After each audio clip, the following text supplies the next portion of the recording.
زبیر صاحب، وہ آپ کو لگتا ہے کہ عمران خان نے کوئی بہت ہی غلط فیصلہ کر دیا اس موقع پہ وزیر اعلیٰ کو ہٹانا؟ دوسرا عطا تارٹ کہہ رہے ہیں دہشت گردوں کا سہولت کار ہے سہیل آفریدی، اور تیسرا وہ کہہ رہے ہیں ہم ایسا ہونا نہیں دیں گے، ان کو بننے نہیں دیں گے، اور انہوں نے بتا دیا سپریم کورٹ کے فیصلے کی روشنی میں یہ تمام لوگ آزاد ہیں، اب تو ہم اپرچونٹی سے فائدہ اٹھائیں گے۔ یہ نہیں بننے دیں گے تو نہیں بنے گی نا، بیکاز ظاہر سی بات ہے یہ کوئی جمہوری طریقے سے تو کوئی چیز نہیں کرتے ہیں۔ 17 سیٹوں کے ساتھ 2/3 میجورٹی بھی لے لی نیشنل اسمبلی میں، تو یہ کچھ بھی کر سکتے ہیں، اور جس زور پر کرتے ہیں وہ مجھے بھی پتہ ہے، آپ کو بھی پتہ ہے۔ یہ اگر اپنے سے ہوں تو یہ ظاہر ہے کچھ بھی نہیں کر سکتے۔ ظاہر ہے میں یہ نہیں کہتا کہ پی ٹی آئی کا مینڈیٹ آپ چھین لیں گے اگر آپ کے پی میں chief minister P T I کا نہیں بننے دیں گے، آپ کے پی کے عوام کا مینڈیٹ چھینیں گے۔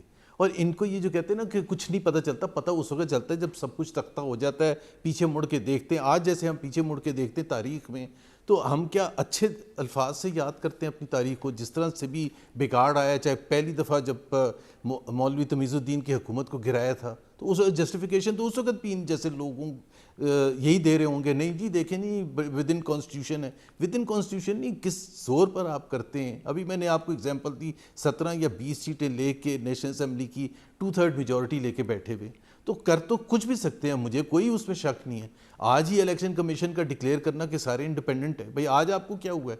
آج کیا واقعہ ہوا ہے؟ آپ نے آج سے 15 دن پہلے، 15 مہینے پہلے یا 1 سال پہلے یہی فیصلہ کیوں نہیں سنایا تھا؟ آپ نے سڈنلی، آپ کو کیونکہ آپ نے خرید و فروخت کرنی ہے، اوپنلی دھاندلی کرنی ہے، because they don't care a damn. یہ جو وہ تھا نا پیپلز پارٹی اور پی ایم ایل این کی جھگڑا، وہ بھی دونوں کو پتہ تھا، ہم سب کو پتہ تھا کہ یہ ایک حد تک جائیں گے، اس کے بعد دے کانٹ افورڈ، بیکاز یہ کبھی چھوڑ ہی نہیں سکتے پرکس، یہ اپنی حکومت چھوڑ ہی نہیں سکتے، یہ جو پرویلیجز یہ انجوائے کرتے ہیں یہ چھوڑ ہی نہیں سکتے، یہ چپٹے رہیں گے جب تک ان کو نکالا نہیں جائے گا فزیکلی۔ تو یہ کبھی بھی یہ ایکسپیکٹ کرنا کہ یہ کوئی ڈیموکریٹک ٹریڈیشن قائم کریں گے، gone are the days when Nawaz Sharif was a democratic leader. وہ بالکل میں ان کے ساتھ ہوتا تھا اور وہ ڈیموکریٹک ہی بات کرتے تھے، لیکن اب شہباز شریف صاحب ہیں اور شہباز شریف کی کوئی ایسی تھنکنگ نہیں ہے کہ جس میں کوئی ڈیموکریسی۔ یہ کمپلیٹ کر لیں پھر۔ آپ کہہ رہے ہیں gone were the days when Nawaz Sharif was a democratic leader. جی 2013 میں جب حکومت بنی تھی پی ایم ایل این کی، تو اس میں 2 چیزیں تھیں۔ ایک یہ تھا کہ پی ٹی آئی کو حکومت نہ بنانے ان کو روکا جائے، کیونکہ جے یو آئی کے ساتھ مل کے انڈیپینڈنٹس کے ساتھ نواز شریف نہیں پی ایم ایل این کی فیصلہ سازی میں کوئی رول ادا کر رہے ہیں، پنجاب کی حد تک مریم صاحبہ ہیں اور فیڈرل میں آپ کو پتہ شہباز صاحب ہیں۔ میں یہی تو کہہ رہا ہوں، شہباز شریف تو کبھی بھی ان کو جمہوریت میں کبھی یقین تھا ہی نہیں، ان کو تو صرف موقع ملنے کی دیر تھی، اور وہ سب وہ کرنے کے لیے تیار تھے جو کہ جمہوریت کو تباہ برباد کرنے کے لیے کچھ بھی کرنا پڑے۔ سو فار آپ حکومت سے چمٹے رہے۔ نواز شریف اور شہباز شریف کا کوئی موازنہ ہی نہیں ہے۔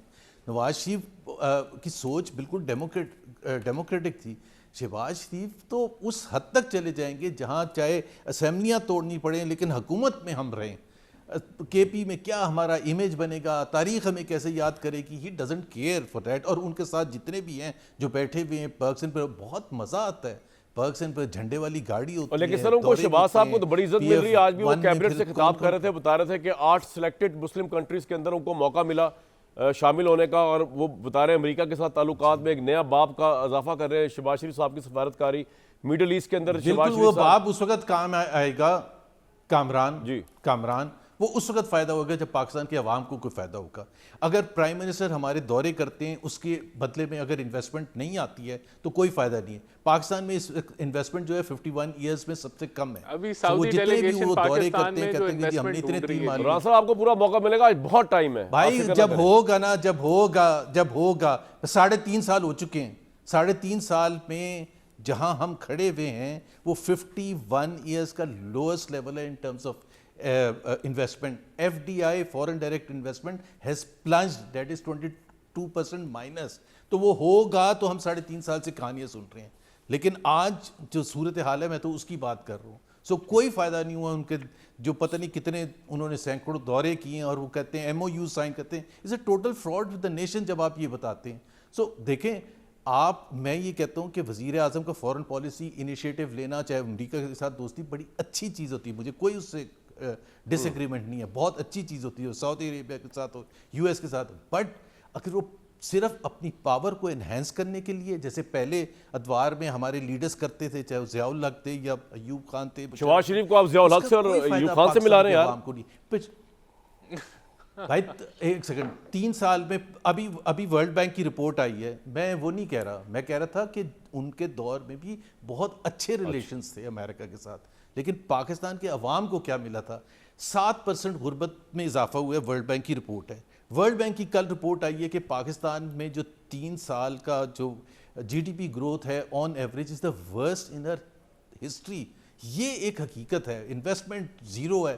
تو میں اس حقیقت کی بات کروں گا آئندہ آنے والے، اور یہ 3.5 سال کے بعد میں کہہ رہا ہوں، کوئی 6 مہینے تو نہیں ہوئے ان کو حکومت پہ. سر پوائنٹ آ گیا.